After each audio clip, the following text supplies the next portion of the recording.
இந்து மக்கள் கட்சியினுடைய நிறுவனர் தலைவர் இன்று தமிழகம் மட்டுமல்லாமல் ஒட்டுமொத்த உலகத்திலே தமிழ் குரலாக, இந்து குரலாக, இந்துக்களின் பாதுகாவலனாக, இந்துக்களின் நம்பிக்கை நட்சத்திரமாக வலம் கொண்டிருக்கிற அன்பு சகோதரர் அர்ஜுன் சம்பத் அவர்களே,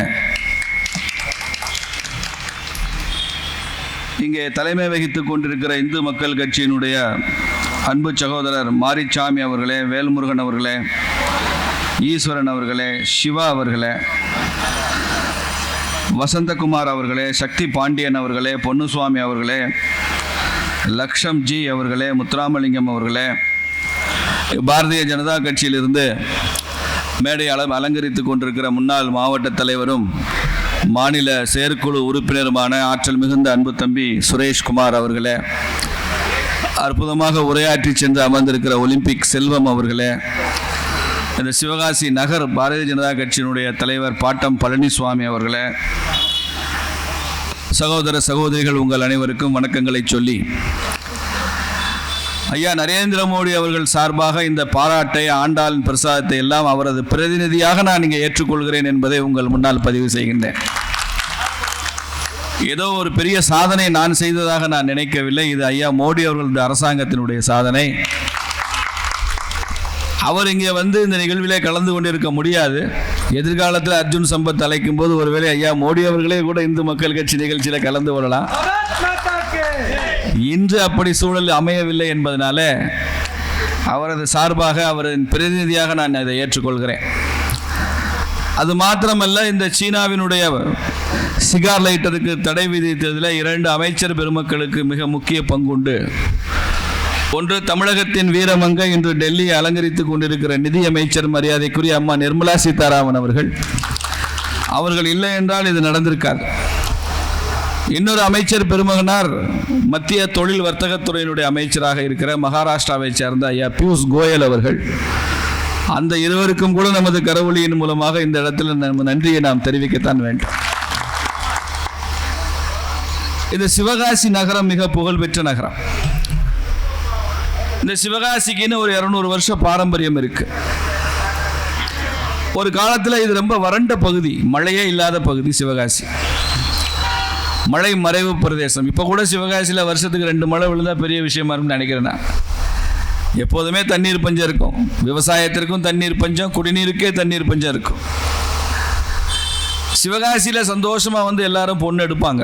ஏன்னா சிவகாசி பொண்ணு தண்ணியை சிக்கனமாக பயன்படுத்துவா.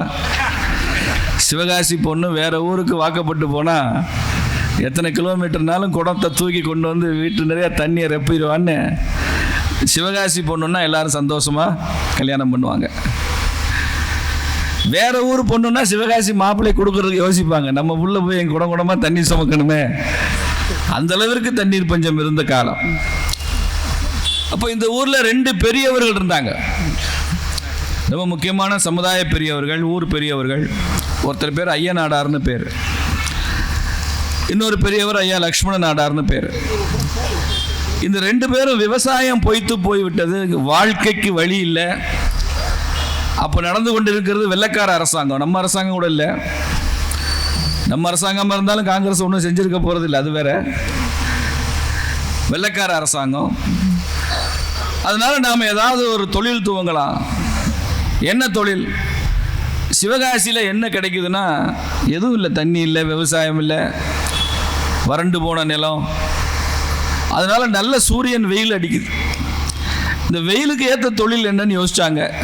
தீப்பெட்டி தயாரிக்கிற தொழில் தான் வெயிலுக்கு ஏற்ற தொழில். நல்ல மருந்து காயும், தீப்பெட்டி ஈரப்பதத்தில் வராது. அப்போ தீப்பெட்டி எங்கே செஞ்சாங்கன்னா கல்கத்தாவில் செஞ்சுக்கிட்டு இருந்தாங்க. இந்தியாவிலேயே கல்கத்தாவில் தான் தீப்பெட்டி தொழில் நடந்து கொண்டிருந்தது. அப்போ ஐயா நாடாரும் ஐயா லக்ஷ்மண நாடார் அவர்களும் இங்கேருந்து கல்கத்தாவுக்கு போனாங்க. இது நடந்து 2024. இப்போ இது நடந்தது 1924. 100 வருஷம் சரியாக ஆகுது. இந்த வருஷம் தீப்பெட்டியின் நூற்றாண்டு விழா. தீப்பெட்டிக்கு நூற்றாண்டு விழா. அங்கே போய் இவங்க நம்ம ஐயா ஸ்டாலின் போய் வெளிநாட்டில் நான் தொழில் முதலீடுகளை கொண்டு வரேன்னு போய் ஜாலியாக ஃபோட்டோ ஷூட் நடத்திட்டு வர்றார்ல, அந்த மாதிரி இவங்க 2 பேரும் போய் ஃபோட்டோ ஷூட் நடத்தலை. தொழில் வாங்க, எங்கள் ஊருக்கு தொழில் துவங்க வாங்கன்னு யாரையும் கூப்பிடலை. இவங்க போய் ஒரு தீப்பெட்டி ஆஃபீஸில் போய், ஃபயர் ஆஃபீஸில் போய் லேபராக வேலைக்கு சேர்ந்தாங்க. லேபரு அங்கேயே வேலை செஞ்சாங்க, அந்த தொழிலை கற்றுக்கிட்டாங்க. இது ஒன்றும் ராக்கெட் சயின்ஸ் இல்லை. தீப்பெட்டி தயாரிக்கிறது 10 நாள் இருந்தால் கற்றுக்கலாம், போதும். அதுக்கப்புறம் வியாபாரத்தை கற்றுக்கிட்டா போதும்.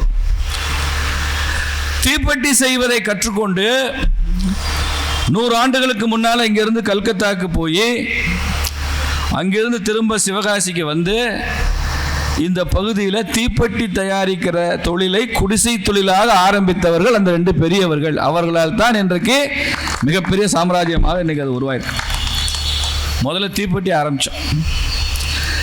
தீப்பெட்டி ஆரம்பித்த கொஞ்ச நாள்லேயே இவங்க செஞ்ச சாதனை என்னென்னா, எங்கே போய் தொழில் கற்றுக்கிட்டு வந்தாங்களோ கல்கத்தாவில், அதை கொண்டு வந்து இங்கே சிவகாசியில் தீப்பெட்டி செய்ய ஆரம்பித்து இவங்களோட சந்தையில் போட்டி போட முடியாமல் கல்கத்தா கம்பெனியெல்லாம் மூடிட்டு போயிட்டான்.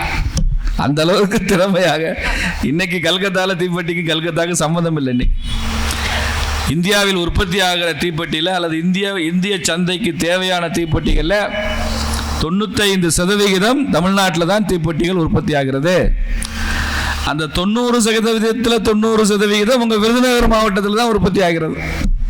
கோயில்பட்டி, சாத்தூர், சிவகாசி, இந்த 3 ஊர் தான் தீப்பெட்டி. வேறு அங்கங்கே இங்கே கொஞ்சம் கொஞ்சம் இருக்கலாம், விதிவிலக்காக இருக்கலாம். தீப்பெட்டி மருந்து இருக்கு, தீப்பெட்டி செஞ்சாச்சு. அந்த மருந்தை வச்சுக்கிட்டு வேற என்னெல்லாம் செய்யலாம்? அப்போதான் அவங்களுக்கு யோசனை வந்தது, பட்டாசு செய்யலாம் அப்படின்னு. தீப்பெட்டிக்கு அப்புறமா ஒரு வேல்யூ அடிஷனா பட்டாசு வந்துச்சு. பட்டாசுக்கு நிறைய பிரிண்டிங் வேணும், அச்சடிக்கணும், சுத்தணும். தீப்பெட்டிக்கும் பிரிண்டிங் வேணும், அந்த லேபிள் ஒட்டுறதுக்கு பிரிண்ட் அடிச்சு ஒட்டணும். அப்படித்தான் சிவகாசியில் பிரிண்டிங் மிஷின் வந்துச்சு. அது வரைக்கும் சிவகாசியில் பிரிண்டிங் மிஷின் கிடையாது. தமிழ்நாட்டில், இந்தியாவிலே முதல்ல தரங்கம்பாடின்னு ஒரு இடம் இருக்குது, மயிலாடுதுறை பக்கம் கடற்கரை, டேனிஷ் ஆட்சி நடந்த இடம். அங்கே தான் முதல்ல பிரிண்டிங் ப்ரெஸ் வந்துச்சு. இந்தியாவிலே முதல் பிரிண்டிங் ப்ரெஸ் தரங்கம்பாடி. அந்த பிரிண்டிங் ப்ரெஸ்ஸில் வெள்ளைக்காரன் என்ன பண்ணா, உடனே நம்மளாம் நினைக்கலாம், அந்த பிரிண்டிங் ப்ரெஸ்ஸில் அன்னைக்கே கொன்றை வேந்தன், ஆத்திச்சூடி, சிலப்பதிகாரம், கம்பராமாயணம்லாம் அச்சடிச்சிருக்கலாமே, பெரிய புராணம்லாம் அச்சடித்து கொடுத்துருக்கலாமே, இந்து மதத்தை வளர்த்துருக்கலாமேன்னு கேள்வி கேட்பீங்க. அந்த பிரிண்டிங் ப்ரெஸ்ஸில் பைபிள் மாத்திரம் தான் அச்சடிக்கணும்னு சட்டம் போட்டான். அச்சு எந்திரம் கண்டுபிடிக்கப்பட்டு பிரிண்டிங் பிரஸ் வந்த பிறகும் கூட பைபிளை தவிர வேற எதுவும் அந்த தரங்கம்பாடி பிரஸ்ல போய் அச்சடிக்க முடியாது. அது மாத்திரம், அதுக்கு தான் அந்த பிரிண்டிங் பிரஸ், பைபிள் அச்சடிக்கிறது தான் கொண்டு வந்தான். மற்றதுக்கெல்லாம் அனுமதி இல்லை, தடை. நாம போராடி அந்த பிரிண்டிங் பிரஸ் நம்ம வச்சு நம்ம இலக்கியங்கள், நம்ம பத்திரிகைகள், பாரதியார் மாதிரி இந்தியா பத்திரிகை, சுதேசமித்திரன் பத்திரிகையெல்லாம் நடத்துறதுக்கு அதுக்கப்புறம் 100 வருஷம் ஆகிப்போச்சு. எப்படி இருந்தது பாருங்க வெள்ளைக்காரனுடைய ஆட்சி. அப்படிதான் பிரிண்டிங் பிரஸ் சிவகாசியில் வந்தது. முதல்ல தீப்பெட்டி வந்தது, தீப்பெட்டிக்கு பின்னால் பட்டாசு வந்தது. தீப்பெட்டியோட மகன் தான் பட்டாசு. பட்டாசு தீப்பெட்டி ரெண்டுக்கும் பேரப்புள்ள தான் பிரிண்டிங், அச்சு. இன்னைக்கு இந்தியா பூரா 6000 கோடி ரூபாய்க்கு பட்டாசு விற்றுருக்குன்னு சொல்கிறாங்க. அப்படியா? கணக்கில் வந்தது. நம்ம என்றைக்குமே கணக்கு முறையாக தான் வச்சுருப்போம், கொஞ்சம் கணக்கு அப்படி இப்படி வச்சுருப்போம். இன்றைக்கி பிரிண்டிங் ப்ரெஸ்ஸோட பிரிண்டிங், சிவகாசி பிரிண்டர்ஸோட டெக்னாலஜி எவ்வளோ இருக்குது? ஒருவேளை அமெரிக்கா டாலர் இங்கே அடிக்கணும்னு நினச்சா கூட சிவகாசியில் அடித்து கொடுக்குற அளவுக்கு நம்மகிட்ட பிரிண்டிங் டெக்னாலஜி இருக்குது. நாசிக்கில் இனிமேல் இந்தியா நோட்டு அடிக்க வேணாம், சிவகாசியில் அடிச்சுக்கலான்னு சொல்கிற அளவுக்கு சிவகாசியில் நம்மளுடைய பிரிண்டிங் டெக்னாலஜி. அரசாங்கங்கள் நினச்சா நம்ம ஆர்டர் கொடுக்க நினச்சா கொடுத்தா விரும்பலாம். ட்ரம்ப் ஒருவேளை நினச்சாருன்னா டாலரை நீங்கள் அடித்து கொடுங்க சீப்பா அப்படின்னா, அந்த அளவுக்கு நம்மகிட்ட டெக்னாலஜி இருக்குது. அடுத்த தலைமுறை வளர்ந்துருக்கோம். இதையெல்லாம் செய்தது அரசாங்கம் இல்லை. இதுதான் முக்கியமான விஷயம். இவ்வளவு பேருக்கு தொழில் வளர்ந்தது, தொழில் கொடுத்தது, பொருளாதாரத்தினுடைய உச்சத்துக்கு போனது. இது ஒரு ஏற்றுமதி வணிகமாக மாற்றியது. இன்னைக்கு சிவகாசியை ஒரு 2-3000 கோடி ஏற்றுமதி செய்கிற ஒரு தொழில் நகரமாக மாற்றியது. இதற்கெல்லாம் காரணம் அரசாங்கம் இல்லை. தீப்பெட்டி செய்கிறது எப்படின்னு அரசாங்கம் எந்த ஐடிஐலையோ, பாலிடெக்னிக்கலையோ, இன்ஜினியரிங் காலேஜ்லையோ சொல்லி தருவதில்லை. பட்டாசு டெக்னாலஜி, பைரஸ் டெக்னாலஜினா என்னன்னு இந்தியாவில் எங்கேயுமே கோர்ஸ் இல்லை. இதையெல்லாம் சாதாரண மக்கள் அவர்களுக்கு தெரிந்த அனுபவ அறிவின் மூலமாக கற்றுக்கொண்டு பட்டாசு எப்படி உற்பத்தி செய்வது என்று எந்த இன்ஜினியரிங் காலேஜும் பாலிடெக்னிக்கும் கற்றுக் கொடுக்காவிட்டால் கூட பட்டாசை உற்பத்தி செய்து அந்த லாபத்தில் பாலிடெக்னிக்கும் பொறியியல் கல்லூரியும் நடத்தியவர்கள் சிவகாசி மக்கள். காலேஜ் சொல்லிட்டு கொடுக்கல. மற்ற நாடுகளுடைய அனுபவம் எப்படி தெரியுமா? பள்ளிக்கூடங்களும் கல்லூரிகளும் பாலிடெக்னிக்ஸும் இன்ஜினியரிங் காலேஜும் அந்த பகுதியில் தொழிலை வளர்க்கும். அவங்க வந்ததுக்கு அப்புறம் தான் ஒரு ட்ரேடு வளரும், ஒரு தொழில் வளரும், ஏற்றுமதி கூடும், வேலை வாய்ப்பு உருவாகும். நம்ம நாட்டில் இந்தியாவில் நம்ம அனுபவம் என்ன தெரியுமா? தொழில் வளர்ந்துரும், படிக்காதவன் தொழிலை வளர்த்துருவான். படிக்காதவன் முதலாளியாக இருப்பான், படித்தவன் பூரா அவன்கிட்ட வேலை செய்வான், சம்பளம் வாங்குவான். சம்பளம் வாங்கினா அவன் படித்தவன் அர்த்தம், சம்பளம் கொடுத்தா அவன் முதலாளின்னு அர்த்தம். அவங்க சேர்ந்து கல்வி நிறுவனம் நடத்தி எல்லாரையும் படிக்க வைப்பாங்க. கல்வி இங்கே தொழிலை உருவாக்கவில்லை, இந்தியாவில் தொழில் தான் கல்வியை உருவாக்கியது. அப்படிதான் சிவகாசியும் ஆச்சு. சிவகாசியில் கல்வி வந்தது அதுதான். இப்படி ஒரு பெரிய தொழில் சாம்ராஜ்யம் உருவாகும் போது, இந்த பட்டாசுக்கு பின்னால தீபாவளி இருக்கும்போது, தீபாவளி ஒரு பெரிய இந்து பண்டிகையாக இருக்கும்போது, அது எல்லா மக்களையும் கவர்ந்து இழுக்கிற சக்தி இந்த தீபாவளிக்கு இருக்கிறப்போ இதை ஒழிச்சிடணும்னு நினைக்கிறேன். தீபாவளிக்கு மாத்திரம் தமிழ்நாட்டில் மாத்திரம் 60,000 கோடி ரூபாய்க்கு சேல்ஸ் ஆகுது. தீபாவளி சேல்ஸ் 10 நாளில் 365 நாளில் நடக்கிற பிஸ்னஸை விட இந்த 10-15 நாள் தீபாவளி விற்பனை 60,000 கோடி. பாருங்க, அப்போ எங்கே இருக்குது தீபாவளி உற்சாகம்? குழந்தைகள்னா உற்சாகம் பட்டாசு, கல்யாணம் பண்ண புது மாப்பிள்ளைன்னா தலை தீபாவளி உற்சாகம், ஸ்வீட் ஸ்டால், பலகாரங்கள், ஜவுளி கடை, தீபாவளிக்கு புது ட்ரெஸ்ஸு. என்னைக்கு புது ட்ரெஸ் போடாட்டியும் தீபாவளி அன்னைக்கு எல்லாரும் புத்தாடை அணிஞ்சிருவோம். இப்படி எல்லாரையும் கவர்ந்து இழுக்கிற ஒரு பண்டிகை தீபாவளி. அந்த தீபாவளியை ஒழித்து விட வேண்டும், அந்த உற்சாகத்தை குறைத்து விட வேண்டும் என்று சில சக்திகள் நம்ம நாட்டில் கடந்த 30 வருஷத்துக்கு மேலே வேலை செய்கிறாங்க. குறிப்பாக சில தன்னார்வ தொண்டு நிறுவனங்கள் பணியாற்றுறாங்க. தீபாவளியை ஒழிச்சிடணும். தீபாவளியை ஒழிக்கிறதுக்கு முன்னால் என்ன பண்ணணும்? இந்த பட்டாசை ஒழிச்சிட்டா தீபாவளியினுடைய உற்சாகம் குறைஞ்சிரும், குழந்தைகள் அதில் ஆர்வமாக ஈடுபடுறது குறைஞ்சிரும். தீபாவளி எப்போ வரும்னு குழந்தைங்க ஏங்குறாங்கல்ல, அந்த ஏக்கத்தை முதல்ல அகற்றணும். முதல்ல என்ன பண்ணா, சிவகாசியில் குழந்தை தொழிலாளர் வச்சு தான் வேலை நடக்குது அப்படின்னு முதல் பிரச்சாரம் பண்ணான். சிவகாசியே குழந்தை தொழிலாளர் தான். ஆனால் புள்ளி விவரங்கள் என்ன காமிக்குது? தமிழ்நாட்டிலேயே லிட்ரஸி ரேட், கல்வி அறிவு அதிகமாக இருக்கிற மாவட்டம் விருதுநகர் மாவட்டம் தான் புள்ளி விவரம் காமிக்குது. தமிழ்நாட்டிலே அதிகம் பேர் உயர்கல்வி படித்து காலேஜ் படிக்கிறது விருதுநகர் மாவட்டம் தான் அப்படின்னு புள்ளி விவரம் காமிக்குது. விருதுநகரில் அரசு கல்வி, அரசு கல்லூரின்னு ஒன்றும் இல்லை. இங்கே எல்லாம் சமுதாயங்களையும் நடத்துகிற கல்லூரி தான். விருதுநகர் மாவட்டமே போனீங்கன்னா சமுதாயங்கள் தான் நடத்தும். விருதுநகரில் நாடாறு கல்வி நிறுவனங்கள் இருக்கும். அருப்புக்கோட்டை போனீங்கன்னா தேவாங்கர் கல்வி நிறுவனங்கள் இருக்கும். சாத்தூர் போட்டிங்கன்னா எஸ்ஆர் நாயுடு கல்வி நிறுவனம் இருக்கும். கோவில்பட்டி போனீங்கன்னா ரெட்டியார் கல்வி நிறுவனம் இருக்கும். இப்படி எல்லா இடத்துலையும் ஜாதிய சமுதாயங்கள். அருப்புக்கோட்டை போனீங்கன்னா சாலியர் சமுதாயங்கள் அவங்க நடத்துகிற கல்வி நிறுவனங்கள் இருக்கும். கிருஷ்ணன் கோயில் பக்கம் போனீங்கன்னா ஒரு பெரிய பாலிடெக்னிக்கே ஒரு சமுதாய நிறுவனங்கள் நடத்தி கொண்டிருப்பாங்க. எங்கே விருதுநகர் மாவட்டத்தில் கவர்மெண்ட் காலேஜ் ஒன்று சொல்லுங்கள்? ஒன்றும் கிடையாது. வேறு எந்த மாவட்டத்தை பல்கலைக்கழகத்தை விட மதுரை பல்கலைக்கழகத்தில் தான் ஜாதிய நிறுவனங்கள், ஜாதிய சமுதாயங்கள் கல்வி நிறுவனங்கள் நடத்துகிறது இங்கே தான் அதிகம். அது காரணம், மதுரை பல்கலைக்கழகத்தில் முதல் துணைவேந்தராக தேப்போ மீனாட்சி சுந்தரனார் இருந்தார். அப்போ தான் நிறைய கிறிஸ்தவ கல்வி நிறுவனங்கள் வந்தது. அவர் நல்ல இந்து. அவருக்கு மனசில் ஒரு கவலை, கிறிஸ்தவ கல்வி நிறுவனங்கள் வரட்டும், அவங்க கல்வி கொடுக்கட்டும், நல்லது. ஆனால் சமுதாயத்தில் ஒரு இம்பேலன்ஸ் வரக்கூடாது, இந்து கல்வி நிறுவனங்களும் நிறைய இருக்கணுமே அப்படின்னு ஆசைப்பட்டார். அதற்காக நிறைய இந்து மடாதிபதிகள், ஆதீனங்கள், சன்னிதானங்களோடலாம் பேசி பார்த்தார். ஒன்றும் ஒத்து வரல. அவங்களுக்கெல்லாம் வேற நிறையா இருந்தது. அதனால் அந்த முயற்சியை கைவிட்டு விட்டு எல்லா ஜாதி சங்கங்களையும் கூப்பிட்டார். அப்போ எல்லாம் துணைவேந்தருக்கு பெரிய அதிகாரம் உண்டு. அவர் நினச்சா கல்லூரிக்கு அங்கீகாரம் அவரே கொடுக்கலாம். எல்லாரையும் நீங்கள் ஒரு எஜுகேஷனல் ட்ரஸ்ட் ஆரம்பிங்கன்னாரு. ஏன்னு கேட்டாங்க. நீங்கள் கல்லூரி ஆரம்பிங்க, பள்ளிக்கூடம் ஆரம்பிங்க, உங்கள் கல்லூரிக்கு நான் பெர்மிஷன் கொடுக்குறேன், அங்கீகாரம் கொடுக்குறேன். கூப்பிட்டு அத்தனை ஜாதிகளையும் கல்லூரி ஆரம்பிக்க வைத்த பெருமகனார் ஐயா தேப்போ மீனாட்சி சுந்தரனார். அப்போ அவருடைய காலகட்டத்தில் தான் மதுரையில் சௌராஷ்டிரா கல்லூரி வந்தது, யாதவா கல்லூரி வந்தது, இங்கே இருக்கிற நாடார் கல்லூரி வந்தது, உசிலம்பட்டியில் பசும்பன் ஐயா தேவர் பெருமகனார் பேரில் கல்லர் கல்விக் கழகம் உருவானது அவருடைய பீரியடில் தான், தேப்போ மீனாட்சி சுந்தரனார் பீரியடு தான். இப்படி எங்கு பார்த்தாலும் கல்வி நிறுவனங்களை உருவாக்கி ஜாதிய சமுதாயங்களை இந்த சமுதாயத்தில் வெறும் மாநாடு நடத்துறது, பேரணி நடத்துறது மாத்திரம் இல்லாமல் கல்லூரி நடத்துகிற பணியும் உங்களுக்கு இருக்கிறது என்று அவர்களுக்கு புரிய வைத்து அதை நேர்முகமாக அதை மடைமாற்றம் செய்தவர் ஐயா தேப்போமி. மதமாற்றத்திற்கு எதிரான மடைமாற்றம் இந்த ஐயா தேப்போமி அவர்கள் பண்ணி அந்த பணி. அதில் தான் சிவகாசி முன்னால் வந்தது கல்வியில். அப்போ நான் சுதேசி இயக்கத்தில் பணிபுரிந்து கொண்டிருந்தேன். அந்த தன்னார்வ தொண்டு நிறுவனத்தின் மீது வழக்கு தொடுத்தோம். இவர்கள் குழந்தை தொழிலாளர் வைத்துக் கொண்டு பணியாற்றுகிறார் என்பதற்காக இவர்கள் சொன்னிய ஆதாரங்கள்லாம் பொய்ன்னு நீதிமன்றத்தில் நிரூபித்தோம். இங்கே இருக்கிற பல முக்கிய தொழிலதிபர்களும் அந்த வழக்கில் உதவியாக இருந்தாங்க.